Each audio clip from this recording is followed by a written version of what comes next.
पेश खिदमत है मुश्ताक मेहदी का अफसाना देवता। अपनी तमाम लगन, हिम्मत और बहादुरी के साथ पहाड़ की एक एक चोटी को सर करता हुआ वो आगे ही आगे बढ़ता जा रहा था। उसके हाथ में 7 रंगों का एक झंडा था। ये झंडा उसे पहाड़ की सबसे ऊंची चोटी पर गाड़ना था। रास्ता तवील और मुश्किल होने के बावजूद इरादा पुख्ता और मजबूत था। आहिस्ता से कदम ब कदम आगे बढ़ता रहा। अब उसके सामने आखिरी पड़ाव था, आखिरी चोटी थी।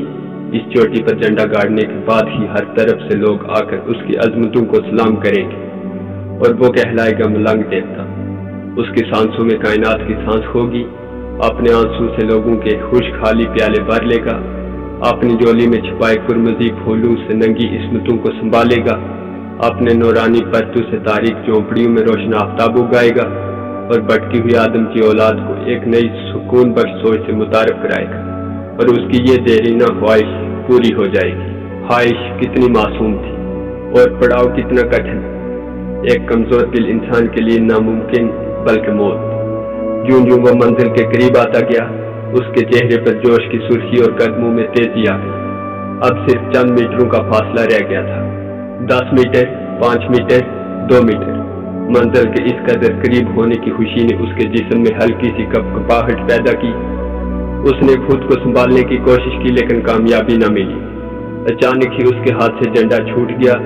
झंडा उठाने के लिए जो ही वो झुका उसका पैर फिसल गया। अपना तवाज़ुन बरकरार न रख सका। दूसरे ही लम्हे नीचे पस्तियों की जानिब डूबता हुआ एक गहरी खाई में गिर गया। खाई में अंधेरा गहरा था। मौत की सी खामोशी छाई हुई थी। कुछ देर बाद उसे होश आ गया और अंधेरों से आंखें कुछ मानूस होते ही उसके मुंह से एक चीख निकलते निकलते रह गई। उसके चारों तरफ बेहद भयानक और खौफनाक चेहरों के इंसानी हेवले थे जो अजीब सी नजरों से उसे घूर रहे थे। उसे लगा वो उसका मजाक उड़ा रहे हैं, खामोश कहकहे लगा रहे थे। फिर जब उसने कहकहों का जहर अपनी रगों में सरायत करता हुआ महसूस किया तो शिद्दत से गुस्सा से दिल मिला उठा। उसने चीख कर कुछ कहना चाहा लेकिन वो अपनी जुबान हिला न सका कि उसकी जुबान तालू से लग चुकी थी। वो टांगे नहीं हिला सका कि उसकी टांगे टूट चुकी थी। उसका सारा जिस्म मफलूज हो चुका था। वो सिर्फ देख सकता था, बोल नहीं सकता, अपनी जगह से हिल नहीं सकता था। खाई में पड़े हुए आदमियों की हालत एक सी थी। सबों पर एक सा जमूद तारी था। खामोशी के एक तवील वक्फे के बाद उसने अपनी आंखों को हरकत दी।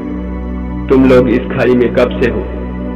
उनकी बेनूर आंखों ने मुख्तसर जवाब दिया, मालूम नहीं कब से है। बेशुमार मौसम ऊपर ही ऊपर आए और गुजर गए। आइंदा के लिए क्या सोचा है? उनके मुंह से एक लंबी आह निकली। इस बार उसने अपनी आंखों को एक खास अंदाज से घुमाया। बात गए कल की थी लेकिन उनके हाल से जुड़ी। तुम लोग जिंदा कैसे हो? आंखें खामोश अपने सोग में डूब गई। मेरा मतलब है तुम लोग खाते क्या हो, पीते क्या हो?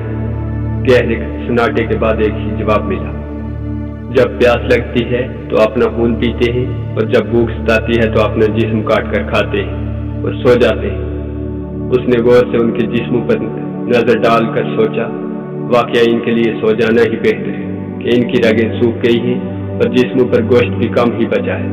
हड्डियों के खुशहाली पिंजर बन गए हैं। मजीद सांसें संभालने के लिए खाएंगे क्या, पिएंगे क्या? ये लोग जिंदा हैं भी तो क्या, किस लिए? क्या यूं ही सड़ने गलने और तड़प तड़प कर मरने के लिए? यूं ही ना मालूम कितना अरसा गुजर गया। रोशनी के बाद तारीकी छा जाती, फिर नूर की चादर फैल जाती, फिर अंधेरे, फिर उजाले। लेकिन उन्हें आफताब के निकलने और डूबने से कोई मामला न था। वो तो अपने अपने हसारों में बंद सोए पड़े या ओंगने में मसरूफ थे। लेकिन वो जो नया था अभी तक जाग रहा था कि उसकी रगों का खून ताज़ा और गर्म था, अभी कुछ मिकदार में मौजूद था। अचानक ही दूर कहीं किसी डोल पर एक जोरदार सी थाप पड़ी। फिर कुछ वक्फा के बाद कदमों की हल्की सी चाप सुनाई दी। वो चौंकता हुआ ऊंचे पहाड़ की वैरान से पगडंडी को तकने लगा। काफी वक्त गुजरने के बाद उसे 4 आदमियों की एक टोली नजर आई जो बड़े मुख्तात अंदाज में इधर उधर देखते हुए पहाड़ की बुलंदी की जानिब बढ़ते दिखाई दिए। उसके चेहरे की रगें अचानक तन गई, जैसे वो इन्हें अपनी जानिब मतवज्जा करना चाहता था, जैसे वो नहीं चाहता था किसी दूसरे का हश्र भी इस जैसा, जैसे वो कहना चाहता था दोस्तों, आगे बढ़ना है तो संभल संभल कर बढ़ो, एक दूसरे का हाथ थामे बढ़ो और हौसलों और इरादों को मजबूती से कायम रखो।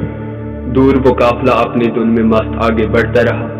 उनमें से वो जो घनी दाढ़ी का मालिक था, उनका मुअल्लिम था और वही सबसे आगे भी था। उसकी नजर अचानक ही गर्द में लथपथ 7 रंगों के झंडे पर पड़ी। उसकी आंखों में एक चमक सी पैदा हुई। दाएं तरफ झुककर झंडा हाथ से उठाया और उसकी गर्द झाड़ने लगा। तीनों साथी करीब आकर झंडे को गौर से देखने लगे। उस्ताद, एक साथी ने लब किशाई की, इस पर कुछ लिखा भी है। मुअल्लिम किसी गहरी से सोच से उबर कर बोला, हाँ, आमाना। दूसरे साथी ने सवाल किया, आमाना के माना क्या है मुअल्लिम?